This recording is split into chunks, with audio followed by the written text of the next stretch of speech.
ఈరోజు మన కాన్ఫరెన్స్ ఒక చరిత్ర తిరగ రాయబోతుంది. అదే సమయంలో మనందరం ఒకటి గుర్తుపెట్టుకోవాల్సిన అవసరం ఉంది. 5 ఏళ్లకు మునుపు ఒక కాన్ఫరెన్స్ పెట్టారు. కొంతమందికి ఉండే ఆఫీసర్లకి, సీనియర్ ఆఫీసర్లకి అందరికీ జ్ఞాపకం ఉంటుంది. అదే ప్రజావేదికలో కలెక్టర్స్ కాన్ఫరెన్స్ పెట్టి ఆనాటి ముఖ్యమంత్రి ఈ కాన్ఫరెన్స్ అవుతానే ఈ బిల్డింగ్ కూలగొడతామని అనౌన్స్ చేసి విధ్వంసానికి శ్రీకారం చుట్టాడు. అక్కడి నుంచి 5 ఏళ్లు అన్ని రంగాల్లో ఒక రంగం అని మిగల్లేదు. నేను 4వసారి ముఖ్యమంత్రి అయిన తర్వాత ఫస్ట్ టైం నేను ముఖ్యమంత్రి అయ్యాను. ఇబ్బందులున్నాయి, ఆర్థిక ఇబ్బందులున్నాయి. కానీ ఆఫీసర్లో మొరేల్ చాలా హైగా ఉంది. అప్పుడు ఆ రోజు జరిగింది కాస్తో కూస్తో ఇన్ఎఫిషియన్సీ, లేకపోతే కొంత కరప్షన్.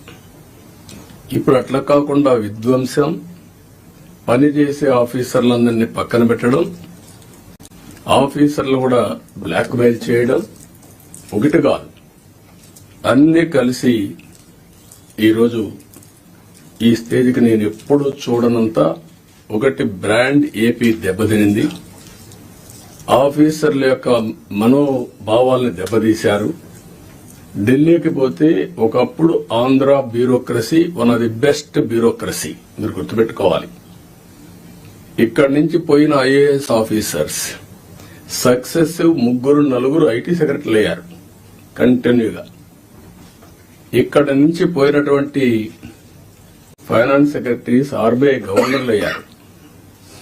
ఇక్కడి నుంచి పోయిన వాళ్లు కేంద్రంలో కీలక బాధ్యతలు వహించారు. వరల్డ్ బ్యాంక్ వెళ్లారు. ఈరోజు మనం చూస్తా ఉంటే ఆంధ్ర ఆఫీసర్స్ అంటే ఢిల్లీలో కూడా అన్టచబుల్స్ కింద వీళ్ళు ఏమి చేయలేరు అనే పరిస్థితికి వచ్చారు. ఎప్పుడు కూడా మనం గుర్తుపెట్టుకోవాల్సింది, నేను ఇంత మునిపే మీతో చెప్పాను, ఒక చిన్న తప్పు జరిగితే కరెక్ట్ చేయొచ్చు, కానీ టోటల్ గా విధ్వంసానికి గురైనటువంటి రాష్ట్రాన్ని మళ్లీ పునర్నిర్మాణం చేయాలంటే ఎక్స్ట్రా ఎఫర్ట్స్ కూడా మనం అందరం పెట్టాల్సిన అవసరం ఉంది. నేను రాజకీయాల్లో 45 ఇయర్స్ ఉన్నాను, 4.5 డెకేడ్స్ ఉన్నా.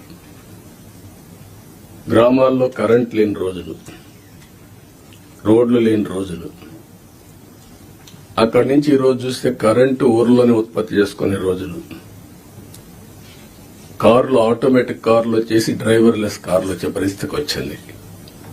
అంటే మన కళ్ల ముందరనే ఇప్పుడు మన వాళ్ళు మనం చేసిన ఇక్కడ ఇంకొక విషయం కూడా మీరు గుర్తుపెట్టుకోవాల్సిన అవసరం ఉంది. అన్నింటికంటే పబ్లిక్ పాలసీస్ అంటే చాలా పవర్ఫుల్. మనం తీసుకునే నిర్ణయాల ద్వారా రాష్ట్ర భవిష్యత్తుని, భావితరాల భవిష్యత్తుని మార్చే శక్తి పబ్లిక్ పాలసీస్ ఉంటుంది. దానికి ఎగ్జాంపుల్ మీరు చూసినప్పుడు 1991 ఆర్థిక సంస్కరణలు రాకమునుపు ఇదే దేశం, ఇదే అడ్మినిస్ట్రేషన్, ఇదే ప్రజలు. కానీ బిఫోర్ మీరు చూస్తే భారతదేశం 2%, 3% గ్రోత్ రేట్. అదే ఆర్థిక సంస్కరణలు వచ్చిన తర్వాత కాంపిటేటివ్ ఎకానమీకి దోహదం చేశాం. అక్కడి నుంచి ఈ రోజు 2047కి సూపర్ పవర్ గా తయారయ్యే అవకాశాలున్నాయి. 5th లార్జెస్ట్ ఎకానమీకి వెళ్ళాం. బై 2029 3వ లార్జెస్ట్ ఎకానమీకి రీచ్ అవుతాం. నా లెక్క ప్రకారం అయితే గట్టిగా పనిచేస్తే అందరం డెడికేషన్తో పోతే 2047కి ప్రపంచంలో నెంబర్ 1 ఎకానమీగా ఉంటాం. లేకపోతే బై డిఫాల్ట్ 3rd లో ఉంటాం. కష్టపడితే కొద్దిగా 2nd కు వస్తాం. నేను ఎందుకు ఈ విషయం చెప్పానంటే, ఆర్థిక సంస్కరణలు వచ్చిన తర్వాత first mover advantage technology adopt చేసుకున్నాం మనం ఇండియన్స్. మనకు ఒక హిస్టారికల్ అడ్వాంటేజెస్ కూడా ఉన్నాయి, ఓసారి మిస్ అవుతా ఉంటాం. ఆ హిస్టారికల్ అడ్వాంటేజ్ మీరు అందరూ చూసినప్పుడు మనం మ్యాథమెటిక్స్ లో చాలా స్ట్రాంగ్, జీరో కూడా మనమే కనిపెట్టాం. బ్రిటిష్ వాళ్ళు ఇంగ్లీష్ మనకు వదిలిపెట్టి వెళ్లారు. కోహినూర్ డైమండ్ కూడా తీసుకెళ్లారు, కానీ ఇంగ్లీష్ మాత్రం తీసుకుపోలేకపోయారు. మన జీవన శైలిలో భాగమైపోయింది ఇంగ్లీష్ అనేది. ఈ రెండు డెడ్లీ కాంబినేషన్ ఇన్ఫర్మేషన్ టెక్నాలజీకి. దాన్ని అందిపుచ్చుకున్నాం రైట్ టైంలో. ఈరోజు హైదరాబాద్ నగరాన్ని మీరు నాలెడ్జ్ సిటీని మీరు చూస్తున్నారు. ఎప్పుడైతే ఇదే ఆఫీసర్లు ఇప్పుడు కొంతమంది ఇక్కడ కూడా ఉన్నారు, 1995లో ప్రారంభించాం. 9 ఏళ్లలో బెస్ట్ ఎకో సిస్టమ్ క్రియేట్ చేశాం. తర్వాత వచ్చిన పాలకులు ఎవరు కూడా విధ్వంసం చేయలేదు కాబట్టి ఇప్పటికి దాని ఫలితాలు ప్రజలు ఎంజాయ్ చేసే పరిస్థితికి వచ్చారు. అదే సమయంలో మూడోది మీరు గుర్తుపెట్టుకోవాల్సింది, యంగ్స్టర్స్ అనేది డెమోగ్రఫిక్ అడ్వాంటేజ్ ఇండియాకు వచ్చింది. ప్రపంచంలో ఉండే అన్ని దేశాల్లో డెమోగ్రఫిక్ డిసడ్వాంటేజ్, ఏజింగ్ ప్రాబ్లం వచ్చింది. దీంతో ఆంటర్ప్రెన్యూర్స్ గా తయారయ్యారు. ఈ రోజు ప్రౌడ్ గా నేను చెప్పగలుగుతున్నాను, ప్రపంచం మొత్తం హైయెస్ట్ పర్ క్యాపిటా ఇన్కమ్ సంపాదించే వాళ్ళు ఇండియన్స్, అందులో 33% తెలుగు వాళ్ళు. అంటే ఒక ప్రభుత్వం యొక్క విధానం, ఆ రోజు మనం తీసుకున్న పబ్లిక్ పాలసీ 25 ఏళ్లలో మనం ఊహించని పరిణామాలు, ఊహించని ప్రగతిని మనం సృష్టించే పరిస్థితికి వచ్చాం.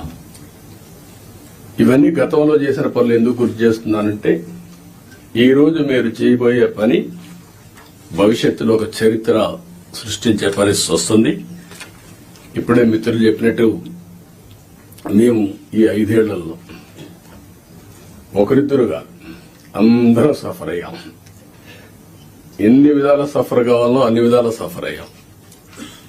అయితే మా కమిట్మెంట్ మాత్రం ఎట్టి పరిస్థితుల్లో ఏమీ చేయలేరని నిరూపించుకున్నాం. అందుకే ఈసారి ప్రజలు మీరు చూస్తే ఒక హిస్టారికల్ మ్యాండేట్ ఇచ్చారు. నేను చాలా సంవత్సరాలుగా రాజకీయాల్లో ఉన్నాను, కానీ తెలుగుదేశం పార్టీ వచ్చి కూడా 43 ఏళ్లు అయింది. కానీ ఈసారి ఇచ్చిన మ్యాండేట్ చూస్తే ఎప్పుడూ రానంత మ్యాండేట్, ఒక హిస్టారికల్ మ్యాండేట్ ఇచ్చారు. అదే సమయంలో యాస్పిరేషన్స్ కూడా విపరీతంగా ఉన్నాయి. మీరు ఈ విషయం ఆల్ ఆఫీసర్స్ ఈ కలెక్టర్ కాన్ఫరెన్స్ లో మనం గుర్తుపెట్టుకోవాల్సిన అవసరం ఉంది. మేము ఆ రోజు ఒకే మాట చెప్పాం, నేను గాని పవన్ కళ్యాణ్ గారు గాని, మమ్మల్ని నమ్మండి, ప్రజలు గెలవాలి. ప్రజలు గెలవాలంటే ఎన్డీఏ మాకు ఓట్లేయాలి. ఈ రాష్ట్రాన్ని పునర్నిర్మాణం చేస్తామని మేము హామీ ఇచ్చాం. పూర్వ వైభవం తీసుకొస్తామని హామీ ఇచ్చాం. ప్రజలు గెలిచారు, మమ్మల్ని గెలిపించారు. కానీ ఈరోజు పునర్నిర్మాణం చేయాలంటే గడిచిన 40 రోజులుగా, అంటే 50 రోజులు అయిపోయింది, ఇంకో 10 రోజుల్లో 60 రోజులు అవుతుంది. కానీ చాలా సమస్యలున్నాయి. ఈ కలెక్టర్స్ కాన్ఫరెన్స్ రాష్ట్ర పునర్నిర్మాణానికి అంకితమైన భావంతో పోవడానికి ఒక దశ దిశ నిర్దేశించే సమావేశంగా ఉంటుంది. ఒక హిస్టారికల్ కాన్ఫరెన్స్ గా ఉంటుంది. ఈ విషయం మీరందరూ గుర్తుపెట్టుకోవాల్సిన అవసరం ఉంది. డ్యామేజ్ అయిన బ్రాండ్ ని రివైవ్ చేసుకోవాలి. అదే సమయంలో మళ్లీ ఆంధ్ర అడ్మినిస్ట్రేషన్ అంటే one of the best administration గా మనం నిరూపించుకోవాల్సిన అవసరం ఉంది. ప్రజావేదిక ఉంటే అక్కడ పెట్టేవాళ్ళం.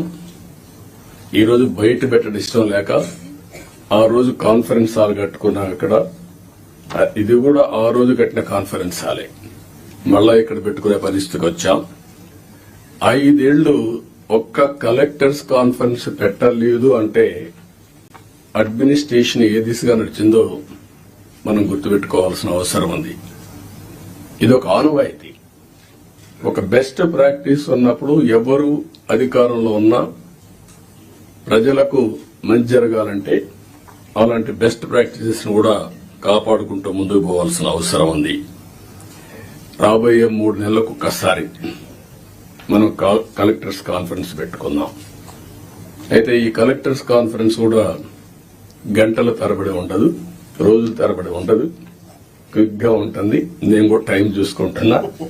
నాకు ఇచ్చిన 30 నిమిషాలు నేను కూడా పూర్తి చేయాల్సిన అవసరం ఉంది. ఈ మధ్య మీరందరూ చూస్తూ ఉంటారు, నేను మీటింగ్కి వచ్చినప్పుడు అర్ధ గంట 45 నిమిషాలు 1 అవర్, మాక్సిమం పెద్ద మీటింగ్ ఉంటే 1.5 అవర్. ఒక్క నిమిషం లేట్ అయినా నేను లేచి వెళ్ళిపోతున్నా. ప్రిపేర్ అయ్యి రాకపోతే వాళ్ళకే చెప్పేసి you are not up to the mark, మళ్లీ రమ్మంటున్నా. ఒక జవాబుదారీతనంతో పనిచేయాల్సిన అవసరం ఉంది. ఈ వీడియో కనుక మీకు నచ్చినట్లయితే లైక్ చేయండి, షేర్ చేయండి, కామెంట్ చేయండి మరియు సబ్స్క్రైబ్ చేయండి. చూస్తూనే ఉండండి లిమ్రా టీవీ.